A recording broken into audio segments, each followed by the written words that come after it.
My idiot brother pranked my girlfriend by replacing her narcolepsy medication with a fake placebo. She fell asleep while driving, crashed, and had to be hospitalized, but my parents sided with my brother. About 2 years ago at a family gathering, my brother made an insensitive joke towards my girlfriend about her narcolepsy, and she called him out on it. He felt offended, and as revenge pranked her by replacing her narcolepsy medication with fake placebos. The very next day, my girlfriend got in her car, and due to the fake medication, fell asleep behind the wheel. Thankfully, nobody was in front of her, but she crashed into a guardrail at an estimated speed of 40 mph. She was rushed to the hospital, and that's when I got a call informing me what happened. The police said she was facing jail time for reckless driving, and I soon got the call from my brother. He said he felt guilty for what happened and would like to say sorry. I had no idea what he meant, so I questioned him, and he stammered. He eventually admitted to swapping the medication out, and I absolutely went off on him. My girlfriend was fighting for her life and facing prison, all because he felt offended after being rightfully called out. I immediately started brainstorming ways to prove my girlfriend's innocence, so I started contacting every family friend at the gathering to ask if they had seen anything. Luckily for me, someone said he saw my brother Jack messing with my girlfriend's meds, but he didn't see him actually doing anything. This was evidence that could be credible. While my girlfriend was in hospital, I took her meds and sent them to get tested, and it was proved that these meds were indeed not her narcolepsy meds. They were just sugar pills. When my girlfriend woke up, I told her everything, and to say she was traumatized was an understatement. Luckily for us, my girlfriend got out of jail time, but somehow my brother did too. After the whole legal dispute was settled, I was torn between disbelief and rage regarding what my brother did. It was one thing for him to make his usual off-color jokes, but to actually sabotage my girlfriend Jessica's medication, that was a level of hate I never would have expected from my own brother. But as much as I wanted to believe it was a sick joke or some kind of mistake, the truth was staring me in the face, and I couldn't ignore it. I remember the moment it all clicked. It was late at night, and I was sitting in the living room with Jess. She was still shaken from the accident. The bruises on her arms were fading, but her eyes still looked terrified. We were talking about how she could have fallen asleep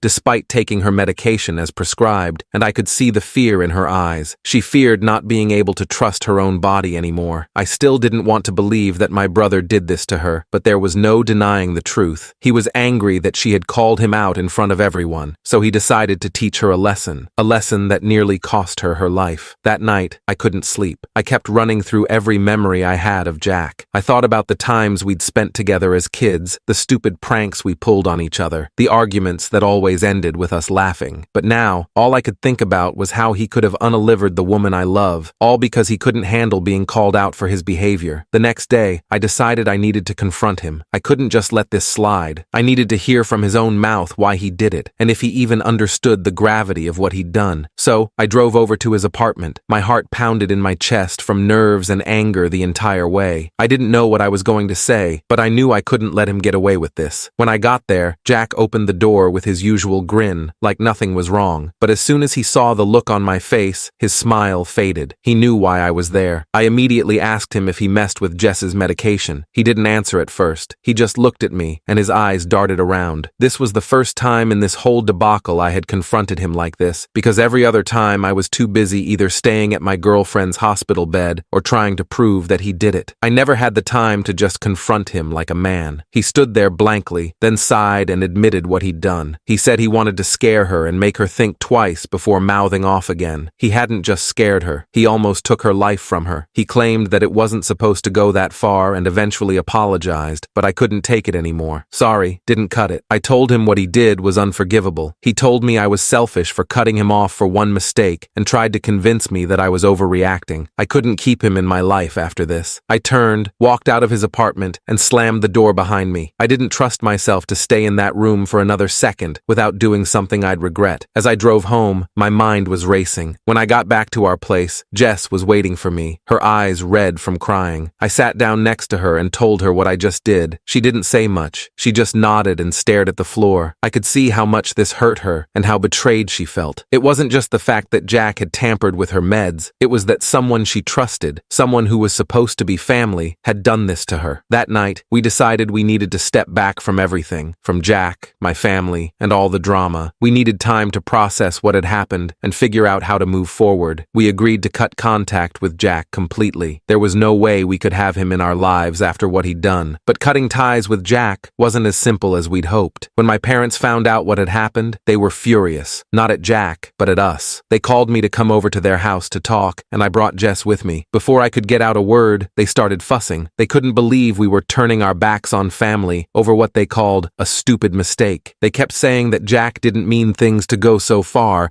and that he was upset and made a bad decision. They even suggested that Jess was partly to blame for pushing him by calling him out at the reunion. They said that she should have handled the situation after the reunion one-on-one if it mattered so much to her. I couldn't believe what I was hearing. My parents were trying to defend Jack and make excuses for him. When I tried to explain how serious this was, how close Jess had come to dying, they just brushed it off, telling me I was overreacting. They even said that the jail time she would have faced wouldn't have been long enough for her to get a record. They demanded that I fix me and Jack's relationship and even told me to apologize to him. In the end, Jess and I decided we couldn't stay in that toxic environment any longer. We packed our bags and moved to a different city a few hours away. We were far away from the memories and the drama and wanted to build a new life together. It wasn't an easy decision, but we knew it was the right one. The first few months were tough. Jess was still dealing with the physical and emotional trauma from the accident, and I was struggling to come to terms with the fact that my own family had turned against us. We leaned on each other a lot during that time and eventually found comfort in knowing that, no matter what, we had each other. Eventually, Jess started seeing a therapist to help her work through the trauma. It was a slow process, but I could see her getting stronger every day. She was learning to trust herself again, and I was learning too how to be there for her and support her without trying to fix everything. During those months, I didn't hear from Jack. Not a single call, text, or email. And honestly, that was fine by me. After everything that had happened, the silence was a relief. It gave me the space I needed to focus on Jess and our future without the constant reminder of my brother hanging over my head. I thought maybe Jack had finally understood